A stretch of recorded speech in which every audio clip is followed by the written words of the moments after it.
and she said, I'm drawn to certain mediums. Are people drawn to you and other mediums because you're ascended master? And then she kind of wants to know what the difference is between ascended masters, light workers, or other types of earth angels and healers. Sure. So, yes, when you're drawn to somebody, it's usually because it's your higher self telling you that that's the right fit for you. And so I always say there's many of us light workers on the planet right now because we all connect with different types of people. And, you know, you will find that right someone for you, but listen to your feelings. If you're drawn, that's a great sign. So am I an ascended master? No, I wish. I'm definitely not. I would like to think I've reached a level of mastery in my craft because I have spent a lot of years with sincere intention to get better at being able to do the work I was sent to this earth world to do. That goes for all of us. We all signed up to come into this world to share our gifts. And the whole point of being here is to reach that level of mastery. And you may not do it completely in one lifetime. We have many lifetimes and opportunities to evolve and ascend. And so, light workers, let's talk about that. So, a light worker is a term for those of us who are sent here to heal and serve others. And we volunteered. We knew coming into this planet at this time we were needed to raise the consciousness of the planet to a higher frequency of love. And you can see, witness, there is a lot of fear going on in the world. Our planet is in a lot of pain. And you're seeing it by all of the horrific events that are taking place right now. And so it's a call to us light workers to rise up even more so now and to share our healing gifts. The other terms that I've heard more recently is star seeds. That's another term for a light worker. Indigos and earth angels. I'm sure there's others, but those are the most common. So it's really just an advanced soul who had the courage to come in and to, again, share their light and love to raise the consciousness of the planet. Thanks. So our next question is from Eric, and he says, leaving organized religion aside, what spirits take on different cultures and what is universally like right or wrong? So like an example he gives is in certain cultures and beliefs a man can be married to multiple wives, or in other parts of the world a woman's limited to how many children she can bear. So what spirits take on these kind of lifestyles and laws governed by man in certain parts of the world? Right, that's a good question. So the saying nothing is right or wrong, everything is relative applies here. Because, so bottom line is, in this earth world, we experience duality and contrast, right and wrong, good and bad.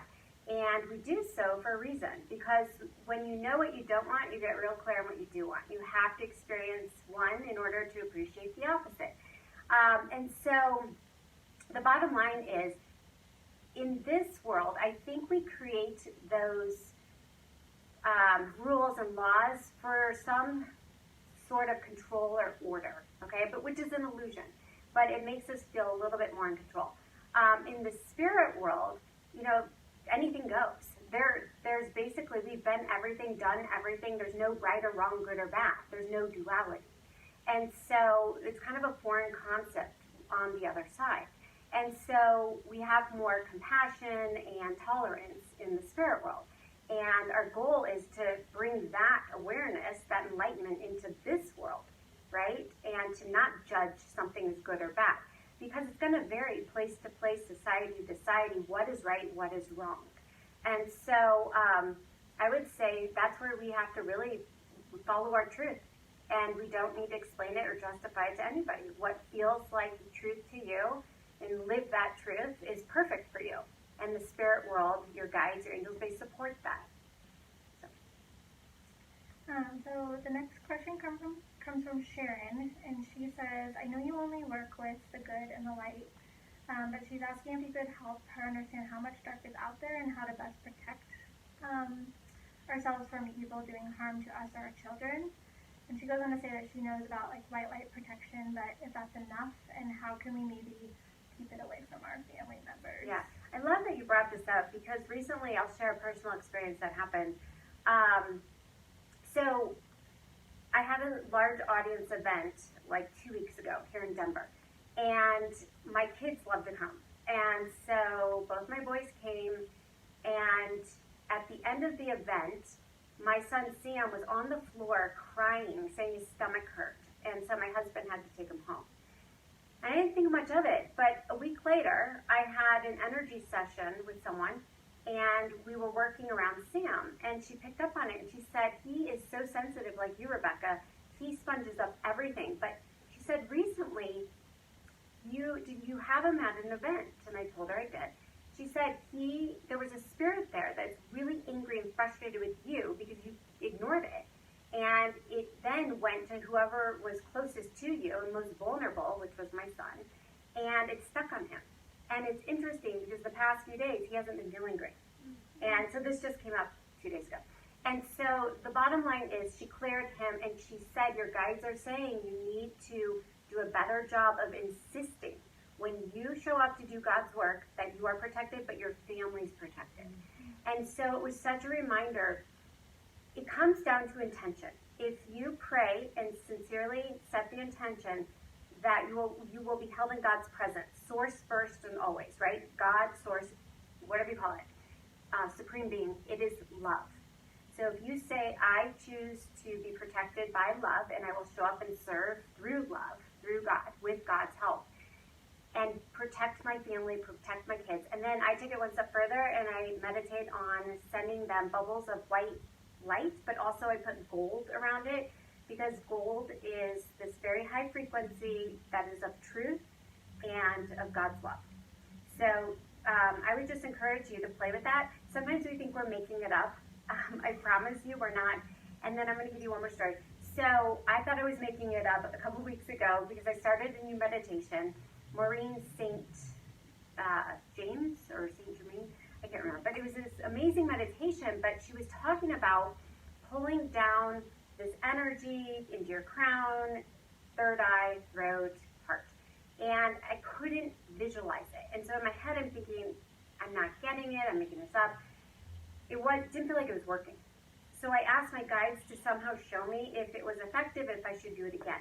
The next day, my husband took a random picture of me walking with my daughter, and I will post this on social media, remind me. But it's this incredible vortex of light with like rainbows in it, and a huge orb bubble that I'm in. And my daughter's laughing, looking at me, laughing at this, like she can see what they're doing.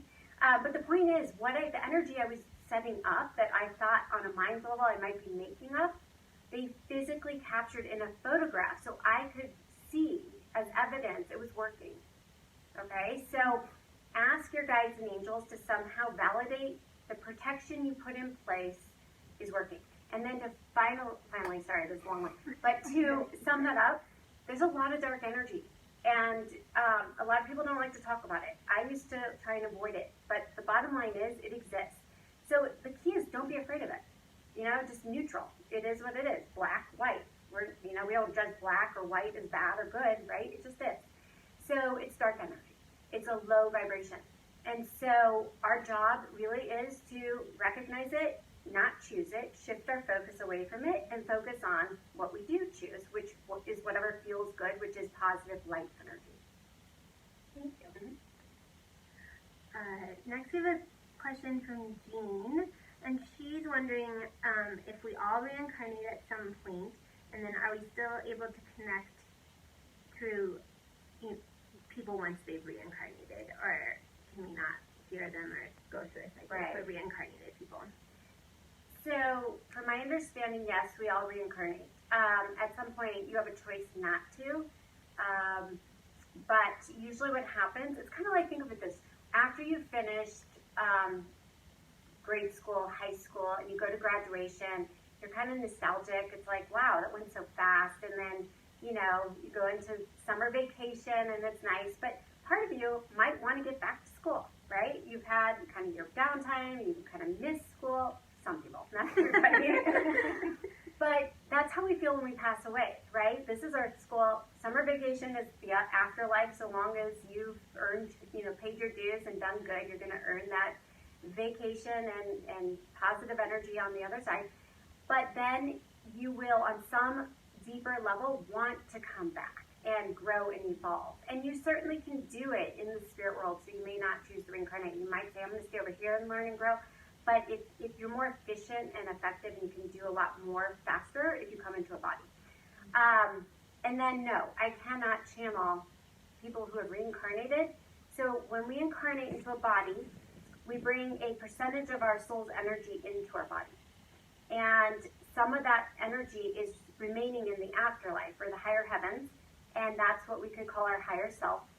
And so typically, in order for me to channel, I need a big percentage of energy in order. So usually if somebody's reincarnated and in a body, I don't channel the living people, thank God. So the answer would be no. That typically doesn't happen in my experience. So the next question is from Bridget, and she is asking if nightmares are caused by negative energy or forces trying to influence us. This is another interesting one because one of my children has been dealing with this, and I have been really doing a lot of work around it. So it can oftentimes be your own subconscious trying to process like unresolved feelings. So, and it turns, your mind creates a story, which we could label a nightmare, okay? That is one case. But oftentimes, we leave our body when we go to sleep at night, and we travel back to the astral plane, and that is kind of the waiting room between heaven and earth, and that lies in the fourth dimension. And so we can, in the astral plane, we can tune into all different types of frequencies, different levels. And from what I've recently understood, there's no karma in the astral plane. And so you can get away with a lot more mischief. And so one of my kids has been traveling to the astral plane and getting involved in negative entities and energies, waking up with nightmares.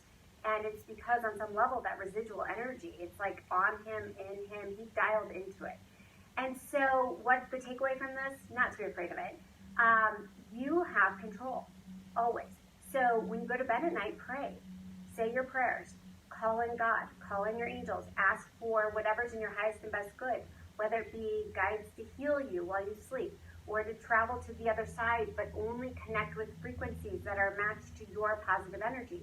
And to be held and bubbled in God's love and light, your guides, Archangel Michael, to be with you, whatever feels right to you. But if you can, go to bed, set that intention, and then let go, typically you're not going to be negatively impacted. Thank you. Mm-hmm. So Jackie asks, this is from Jackie, and she asks, she recently went for a reading and kind of had a so-so reading, and she was kind of drained for the next 24 hours afterwards. And she's had lots of readings before, but never had that feeling. And she's wondering, like, if there's something she can do before a reading with someone to prevent that. Yeah, so that's a great question. So yes, when I always say when you come into my readings, be it a private or especially small groups or large groups, you're a sponge. And the more empathic, sensitive to energy you are, the more you're going to pick up all the energies, whether it's the spirits or the people around you. And so, again, it comes down to really getting clear when you go in that you want to be grounded. And when you're grounded, you're present, and then you're more in control of your energy versus out of body. Okay? Then you're more susceptible to any type of psychic attack or psychic vampires, people feeding off your energy. My sense for you is somehow the person you were working with wasn't necessarily grounded or fully maybe in the highest vibrational place, opened a doorway, and because you're so sensitive, whatever energy she was bringing through for you, it just wasn't, it was hooking onto you and sucking on your energy. So the bottom line is, again, not to be worried going into something like that, just go in prepared, be proactive.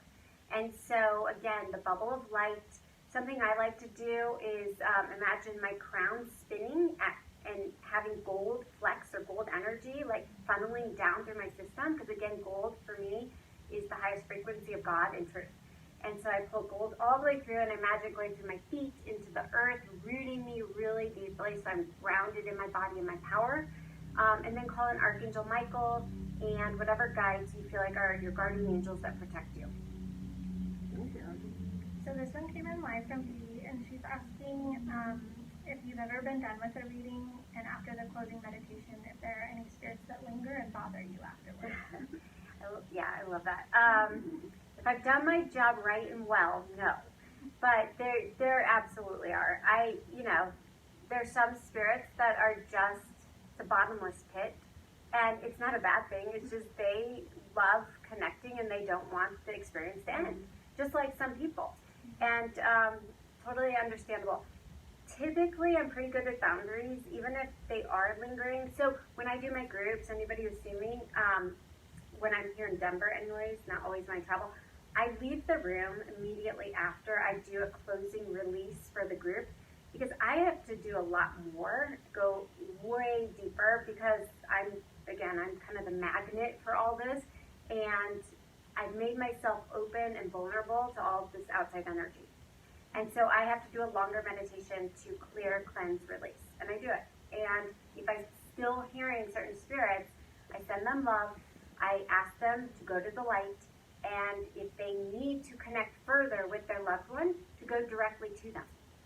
Right? My job is to empower people to really start to dial into this and do it for themselves. And so if the spirit comes and knocks on your door, you're more likely going to work with that. And so hopefully that answers your question. Mm-hmm. So Sarah wants to know, she read your blog post about the darker parts of the universe and have heard you talk before about watching what we're exposed to. Particularly she's talking about objects. Like she goes to a local metaphysical shop where she gets her crystals and things, but they also have, other sections dedicated to maybe other darker art. And she doesn't go over there, but is even just being in that close proximity bad? Should she go somewhere else? Yeah, that kind of thing. This is one of those things where you have to, again, listen to your feelings and trust them. And that's your guidance. So, good rule of thumb, if you feel resistance, uncomfortable, anxious, afraid, negative, out of the blue, you were fine 1 minute and then all of a sudden you get in a funk, you're picking up negative energy. It could be from an object, it can be from a person, it can be from an environment, right? And so remove yourself, because yes, it does exist. I've had many people I've worked with who will tell me, hey, somebody gifted you recently this metal object and it has really dark energy. I'm like, that's bizarre. Somebody gave me at a group reading this, whatever it was. And he cleared it. He said it had very, almost like a curse on it. And it's funny because I was kind of like, I couldn't touch the object. I felt it. I couldn't explain it though. So listen to your feelings. They don't always add up on paper, but you know when something feels off. And so whether it's a metaphysical store, metaphysical stores, hold a lot of energy, between the crystals and the books, and it's usually pretty positive. However, absolutely, there's going to be, maybe certain things that aren't so up to speed with your energy. So listen to that and remove yourself. So I know we've talked about this in past Facebook Lives, but Heather was asking if we get to see our past animals when we get to the other side. Yes. I had a reading not too long ago where this young boy, he was 24, he passed away, and one of the very first things he said was, I'm with my dog. He named the dog. And the parents were crying, saying the dog died a few months before him, and they buried the dog's ashes with the boy. So that, to me, again, was one more reminder of many that when we pass away, not only do we see our departed loved ones, we definitely see our animals. Animals oftentimes are angels that are sent to us. That dog came to that boy to be his earth angel for a period of time. The dog left because he knew the boy was about to leave. And so he was going to go a little bit ahead of him to, be one of the greeters for this boy when he crossed over. And so, absolutely, talk to your animals. They're still around you. You don't have to wait until you cross over to see them or connect with them. Mm-hmm. So John wants to know, is the Earth's awakening moving from the third dimension to the fourth dimension? And does that mean that a larger number of us need to become enlightened by developing our abilities? Yes. We are moving from third to fifth dimension. So it's a process. So third dimension is this earth plane. Fourth dimension is kind of the realm where when we dream, the astral plane where we go, where we meditate, and then you can ascend higher. Fifth dimension is the higher heavens. That's the place I was talking about. There's no duality. It's all joy, love, light, peace. That's where your archangels, ascended masters, higher beings of light reside. That's where you can go in meditation or dream state as well if you choose to raise your vibration high enough. And that takes some work on our part to be able to do that. But you can do it. And that is what we were talking about in the beginning with lightworkers. So the goal is, if you are listening to this today, if you are generally attracted to this type of stuff, bettering yourself, any of the healing arts, right? Any healing modalities, consider that a wink from your higher self and higher guides and guidance that you are being called to raise your vibration so that you can operate from a fourth and fifth dimensional mindset and way of being. And you could, so our whole point right now is we're trying to bring the fifth dimension into the third dimension. Okay, that's what I meant by raising the vibration of the planet. So a lot of what's happening is the people who can't handle that higher frequency are slipping into really dark depressions, or there's a lot of acting out, a lot of evil, because it's almost like too much for them. But, they can easily, just recognizing it, pray and ask for help to shift and to move more into that light. But that's our job as light workers, okay? So again, if you're drawn to this, see it as a call for you to rise up and to do what you can. It can be little or big, but to shine more light, and to use your gifts to help heal and, just serve as you feel called to serve. So Heather had a question if you can recommend shaman or energy healer, maybe what you've been using, or just generally how to find someone to work with like that. Something that I do when I need some form of healing or healer, I pray and I ask my guides to show me who that is. 2 examples. One, 14 years ago, right after my dad died, I needed an energy healer, and I was new in Denver and I didn't know anybody. 5 days after my dad passed away, this woman, Ariel, walked into my office. She's like, I don't even know I'm here. I said, I know exactly why you're here. You're my new healer. And so we had a great working relationship after that. And so recently I needed a certain type of body worker. And so I prayed, and I was reading a book, and there's not many certified in this. And I was told to look it up online. So I found only three in Denver. I meditated on each name. I picked the one. I went to her, and we hit it off. Love this woman. And so a lot of times in my readings, I work and know with a lot of different types of practitioners, intuitives, healers, and I love to refer them out. But the way I do it is I ask my guides, angels, or the person I'm working with, their guides and angels, to show us, not me tell them. I don't want to project what worked for me. It may not work for them. And so a lot of times it will come up in a reading. I'm seeing this person might be a good fit for you, and I offer the information. So again, ask your guides, ask your inner self and higher self, and you will absolutely be guided to who that is. And how do you know? It will come in synchronicity. Like you're saying, I need a healer, and the next day your friend tells you about this amazing session she had with this healer, right? Or you're, reading a book and you get a name of someone in the book as a reference of someone that you think might be a good fit. So don't write anything off, okay? It's not a coincidence. If you put it out there, you've asked your guides and angels, then it's your part to be aware and then act on the guidance that comes to you. So John wants to know, he had an experience with his grandson, who is not yet 18 months old. The baby was pointing to the corner and talking, and it was obvious that he saw something, he just knew it. And John didn't see anything, but he said hello and waved. So you must know, how can we nurture our kids with that kind of energy I around? love that. That happened for me when my son was 2, and my dad had just passed away, and he was doing the same thing. And he was seeing my dad, and I couldn't see him, but doing this, I don't see the body, but I knew he was. And anyways, the way you nurture it is you talk about it, you normalize it, you get curious about it, you make it a safe conversation for that child. And you ask the child questions like, what did you see? How did it feel? Tell me what it looked like. And that will encourage them to feel supported and accepted, like they're not crazy, because they're not. Animals and young children are known to see it all the time. They'll look around the room, they'll have imaginary friends and conversations. My daughter is 3.5. She's at that age, she's talking to people. She's seeing in her room, she'll point to the corner and see spirits, and sometimes it freaks her out and she'll start crying, and I can feel it.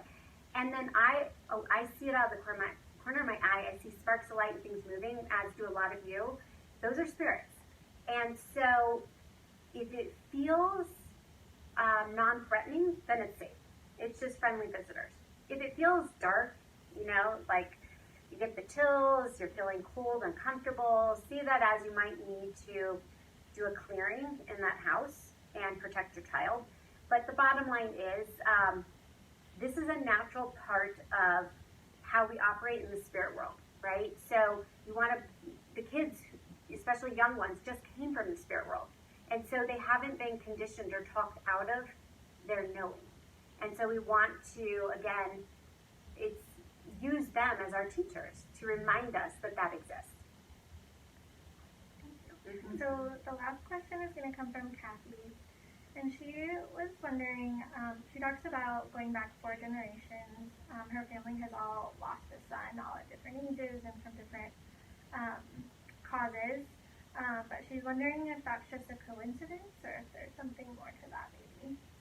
No, it's not a coincidence. We come in with soul contracts and family legacies. The first thing I want to say to you is specifically, there's this amazing meditation on YouTube by Steve Noble. I referred to him before. He's this fantastic healer I found, and he offers these transmissions where you can actually get a healing while you're meditating to these, guided healing meditations. And there's one for bloodline clearing, family ancestral bloodline clearing. And I've done it. It's amazing.